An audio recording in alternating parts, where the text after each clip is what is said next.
예수님이 하나님의 아들로서 이제 공생애를 시작하면서 하나님 나라를 전파하고 병자들을 고쳐주고 이런 사역을 할 때 어느 날 고향 나사렛 동네에 찾아가십니다. 그리고 그곳 해당에서 하나님의 말씀을 전합니다. 구약 이사야의 말씀을 쭉 읽었습니다. 이사야 61장 1절 말씀이죠. 거기에 보면 눈먼 자에게 눈을 뜨게 하는, 갇힌 자에게, 포로된 자에게 자유함을, 눌린 자에게 어떤 자유함을, 뭐 등등의 그런 가난한 자에게 복음을 전하는 이 선지자로서의 사명, 거기에 대한 글을 읽어주면서 이 말씀이 오늘 너희가 듣는 가운데에 이루어졌다라고 이렇게 말합니다. 그건 뭐냐면 바로 이 구약에서 말하던 이 예언자, 눌린 데서, 갇힌 데서 자유함을 얻고 해방을 얻는 그 일을 할 그 선지자가 바로 나다라는 것을 말하고 있는 거죠. 자, 사람들이 깜짝 놀랐습니다. 그러면서 그렇게 말합니다. 이 사람이 요셉의 아들이 아니냐.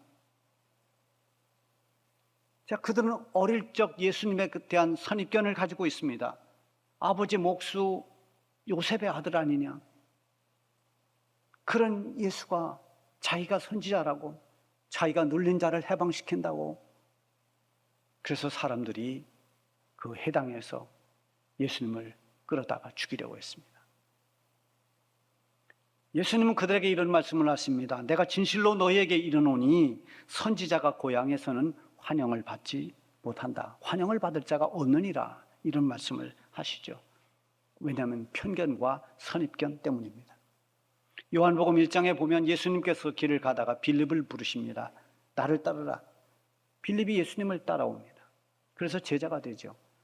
또 이 빌립이 나다나엘을 찾아가서 모세 율법에 기록되었고 여러 선지자들이 말하던 그 예언되었던 그분을 내가 만났다. 그분이 나사렛 예수다라고 그렇게 전해줍니다. 그러니까 나다나엘이 뭐라고 말하는가 하면 나사렛? 그 나사렛 동네에서 무슨 선한 것이 날 수 있단 말이냐 이렇게 말합니다. 이게 굉장한 선입견이죠. 인간적인 생각을 가지고 판단하는 겁니다. 오늘 본문 시작하는 16절에 보면 그러므로 우리가 이제부터는 어떤 사람도 육신을 따라 알지 아니하노라. 비록 우리가 그리스도도 육신을 따라 알았으나 이제부터는 그같이 알지 아니하노라. 어떤 예수님에 대한 세상적이고 육신적인 거기에 대해서 우리가 아는 것이 아니다. 이제는 예수님에 대해서 우리가 바로 알아야 되고 예수님이 누구인지를 바로 알아야 된다는 그런 의미죠. 자, 우리는 예수님에 대한 어떤 육신적인 경험이 전혀 없습니다. 예수님과 동시대에 살지도 않았고 또 예수님의 고향인 나사렛 거기에 대해서는 전혀 우리는 경험도 없습니다. 그러나 우리가 육체적으로 예수님을 안다는 것은 무엇을 의미하는 것일까요? 그건 이 세상의 어떤 객관적 지식이나 또는 어떤 편향된 그런 정보들에 의해서 내가 가지고 있는 예수님에 대한 나름대로의 선입견들입니다. 그래서 어떤 사람은 책에서 읽은 대로 성인 군자 중에 한 사람이 예수님이다. 또 어떤 사람은 사랑을 실천한 사랑과 어떤 모든 이웃을 사랑하는 그런 윤리 중에 윤리가 있다. 사랑 실천가이다. 뭐 이런 식으로 이해하는 사람들이 많이 있습니다.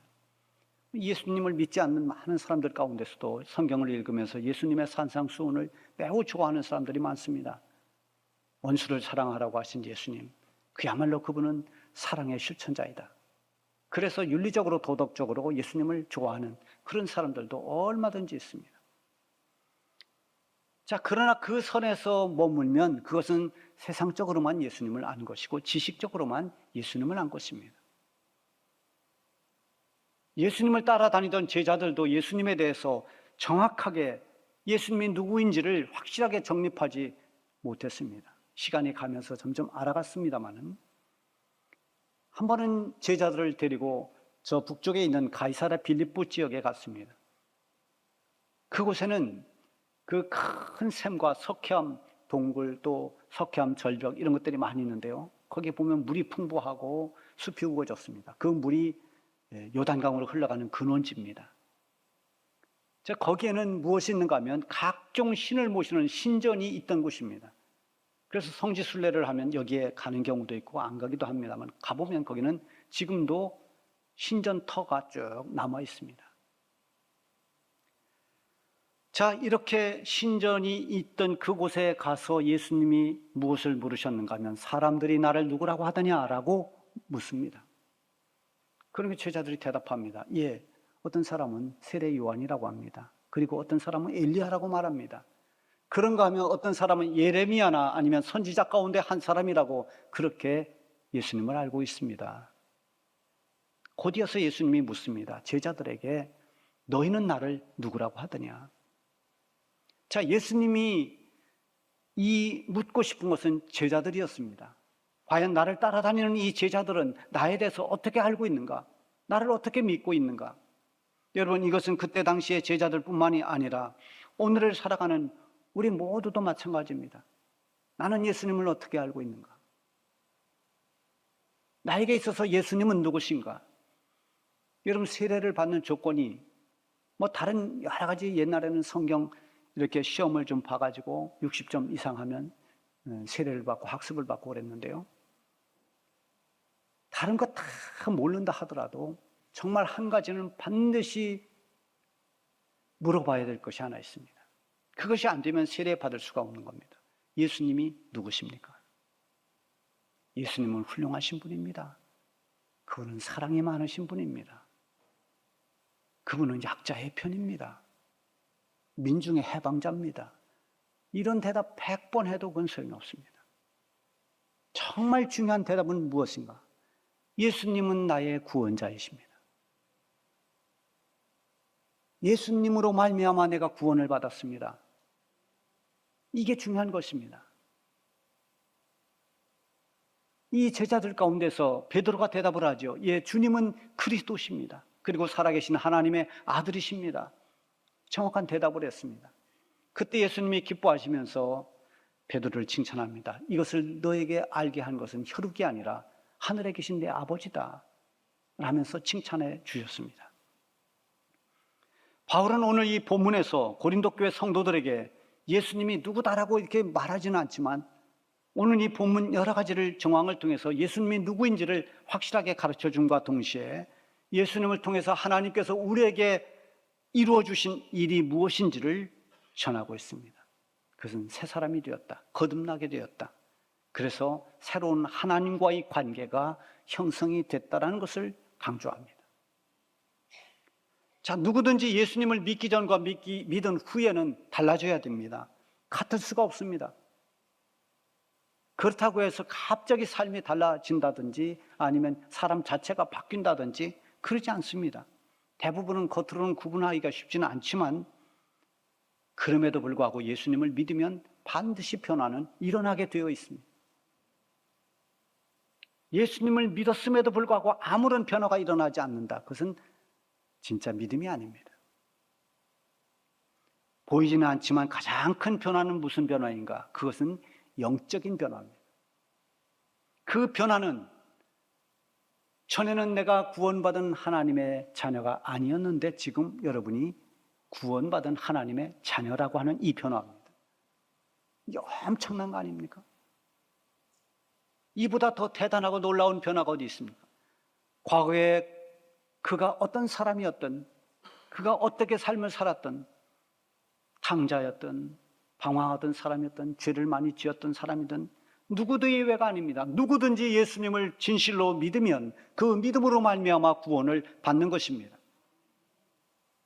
하나님이 세상을 이처럼 사랑하사 독생자를 주셨으니 이는 그로 말미암아 그를 믿는 모든 자에게 뭡니까? 멸망하지 않고 영생을 얻게 하려고 하나님이 독생자를 보내주셨다. 이게 복음 아닙니까?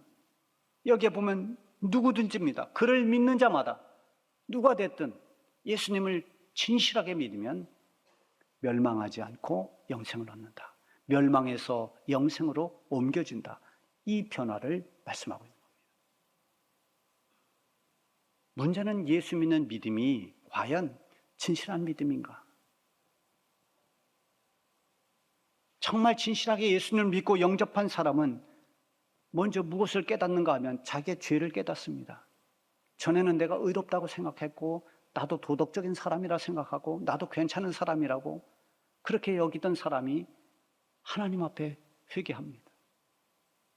나는 남에게 피해를 준 적이 없고 남을 속인 적 없고 어쩌면 내가 교회를 다니는 사람보다 더 양심적인 사람이라고 그렇게 말하던 사람이 정말 예수님을 믿고 나면 하나님, 제가 죄인입니다 라고 엎드리는 것입니다.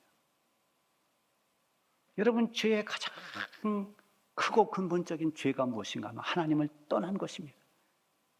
이것부터가 엄청난 죄인 것입니다. 빗나간 것입니다. 하나님을 떠난 것입니다. 자, 그래서 정말 예수님을 믿으면 회개를 합니다. 내가 하나님을 알지 못했고 하나님을 떠나 살았습니다. 내 마음대로 내 고집대로 살았습니다. 그러면서 자신의 죄인임을 고백하는 것입니다. 사도 바울도 예수님 만나기 전에는 다 자기를 자랑했습니다. 나는 이런 사람이고 이런 사람이고 대단한 자부심을 가지고 살았지만 예수님 만난 후에 나는 죄인 중에 괴수라고 그렇게 자복합니다. 영적으로 변화돼서 구원받은 사람은 생각이 바뀝니다. 삶의 목적이 바뀌어집니다. 가치관이 달라집니다. 이런 거는 다 눈에 보이지 않습니다. 삶의 목적, 가치관, 어떤 생각, 이건 보이지는 않지만 분명히 이것이 바뀌어지고 달라져야 거듭난 사람이요, 그리스도 안에 있는 사람입니다. 누구든지 예수님 안에만 있으면 이렇게 새롭게 변화될 수 있다는 것입니다. 자, 17절 말씀해 보면 그런즉 누구든지 그리스도 안에 있으면 새로운 피조물이라 이전 것은 지나갔으니 보라 새 것이 되었도다. 새로운 관계가 된 것입니다. 새로운 피조물은 예수님 안에서 변해서 새 사람됨을 말합니다. 우리가 설교 전에 불렀던, 또 우리 샬롬 찬양대가 불렀던 주 예수 내 마음에 들어와 계신 후 변하여 새 사람 되고, 자, 이게 거듭남입니다. 예수 믿기 이전의 모든 것은 다 지나갔고 이제는 새로운 피조물이 된 것은 예수님으로 말미암아 구원을 받을 수 있는 하나님의 의가 우리에게 주어졌기 때문입니다. 예수 믿기 전에는 누구에게도 이런 구원받을 만한 의가 없었습니다. 예수 믿기 전에 그리스도 밖에 있을 때의 상태를 성경에서는 그렇게 말해요. 의인은 없나니 하나도 없다.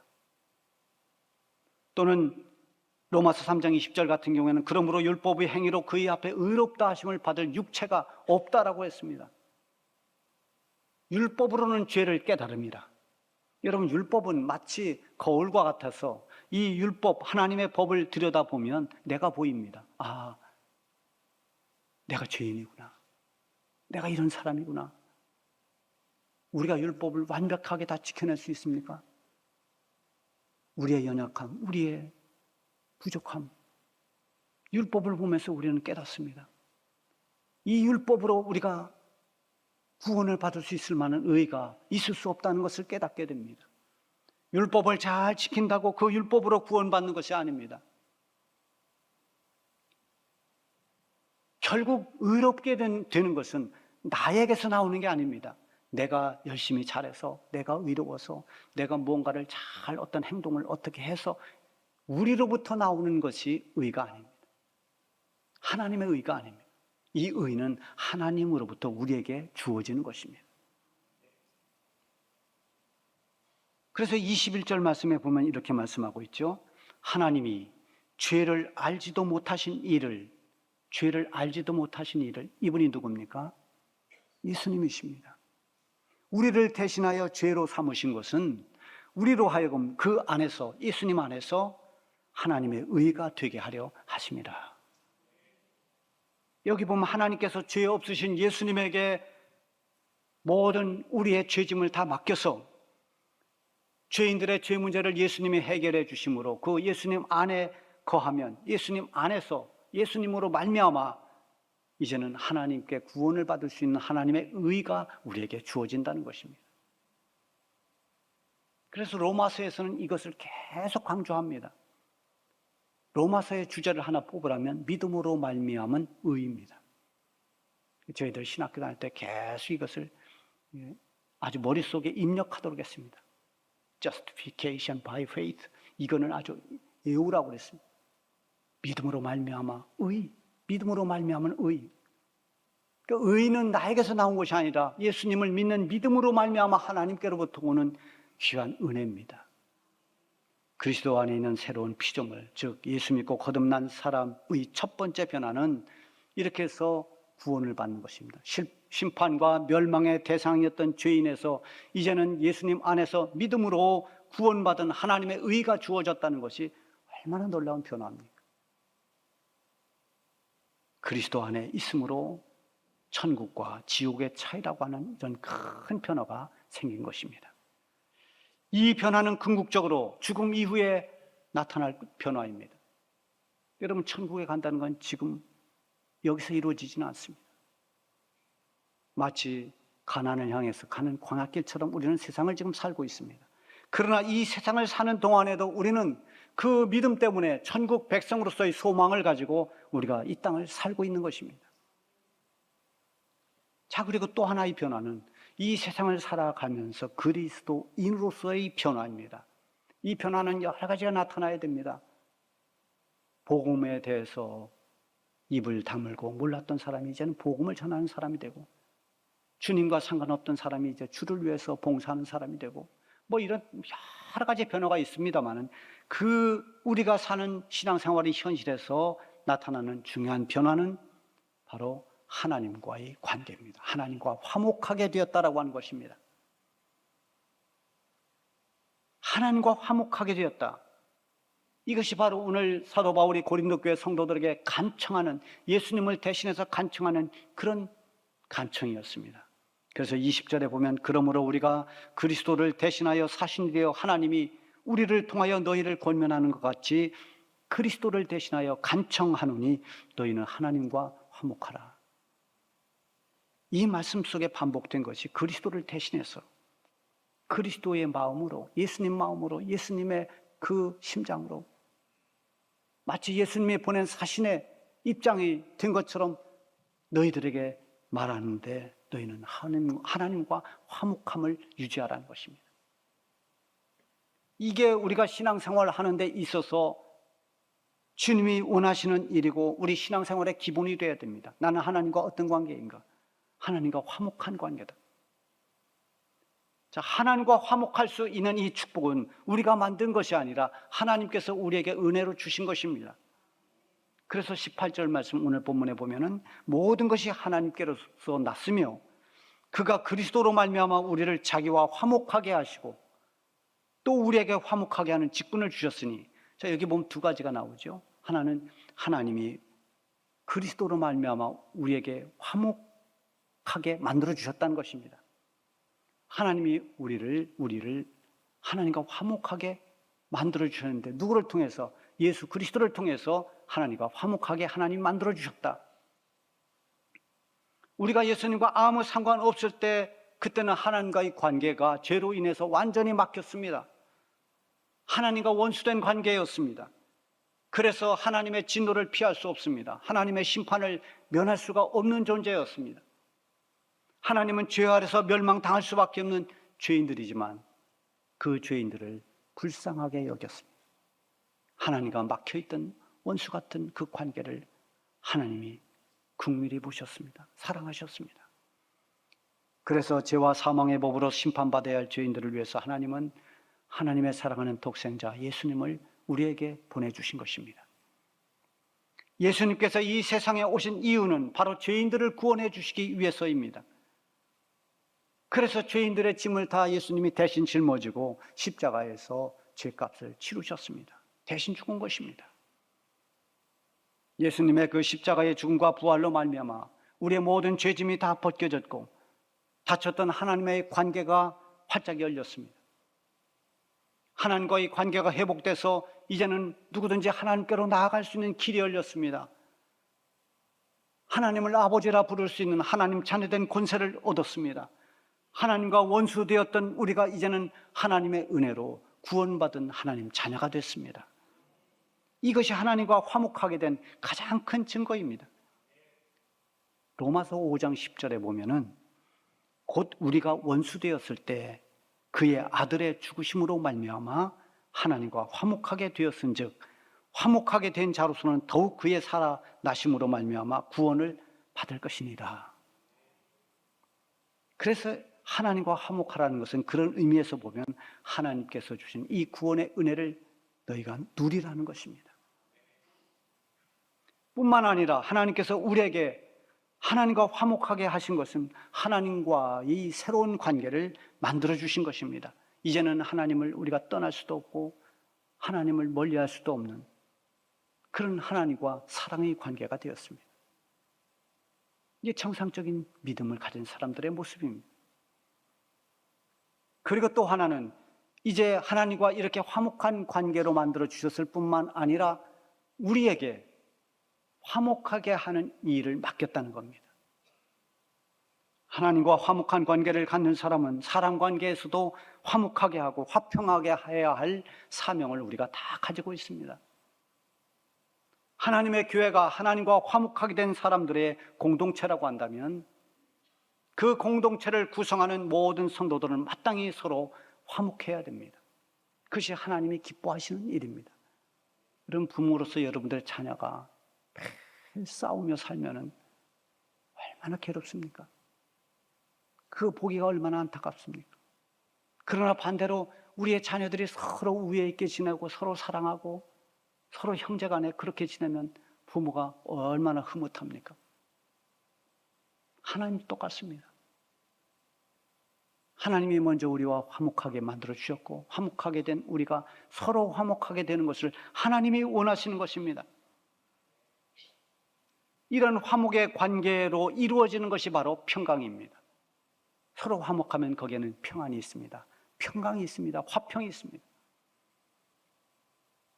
성령은 평안을 통해서 교회를 하나 되게 하십니다. 에베소서 4장 3절에 보면 평안이 매는 줄로 성령이 하나 되게 하신 것을 힘써 지키라. 서로 하나 되게 만들어준 이 평안의 줄로 묶어준 우리는 이 평안을 힘써 지켜 나가야 됩니다. 우리는 각자 개성이 다릅니다. 여기 있는 우리 모두가 다 성품이 다릅니다. 그럼에도 불구하고 우리가 성령의 능력 안에서 평강으로 하나 될 수가 있습니다. 하나님과 화목함으로써 어디에서든지 우리가 평화를 이루는 그 역할을 우리가 할 수 있는 것입니다. 저와 여러분이 평화의 도구가 되고 화목을 이루는 사람이 되기를 바랍니다. 여러분의 가정에서 또 우리 교회에서 여러분의 삶을 살아가는 그 세상 가운데서 화목하게 하는 직분을 감당하십시오. 그러기 위해서 먼저 하나님을 가까이 하고 하나님을 사랑하고 하나님을 기뻐하는 하나님과 화목한 성도가 되시기를 주님의 이름으로 축원합니다.